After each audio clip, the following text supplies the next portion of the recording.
ನಮಸ್ಕಾರ ವೀಕ್ಷಕರೇ, Karnataka power TV ನ್ಯೂಸ್ಗೆ ತಮ್ಮೆಲ್ಲರಿಗೂ ಸ್ವಾಗತ. ವಾರ್ತೆಗಳ ವಿವರ.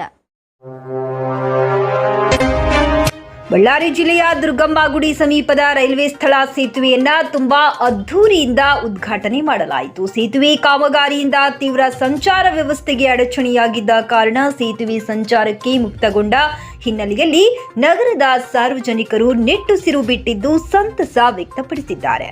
ಈ ಸಂದರ್ಭದಲ್ಲಿ ಶಾಸಕರಾದ ನಾರಾ ಭರತ್ ರೆಡ್ಡಿ, ರಾಜ್ಯಸಭಾ ಸದಸ್ಯರಾದ ನಸೀರ್ ಹುಸೇನ್ ಇನ್ನೂ ಹಲವಾರು ಗಣ್ಯರು ಉಪಸ್ಥಿತರಿದ್ದರು. ವರದಿಗಾರರು ಮೊಹಮ್ಮದ್ ರಫಿ, ಬಳ್ಳಾರಿ ಜಿಲ್ಲೆ.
ನೀವಿನ್ನು ನಮ್ಮ ಚಾನೆಲ್ಗೆ ಸಬ್ಸ್ಕ್ರೈಬ್ ಮಾಡಿಲ್ಲವೇ?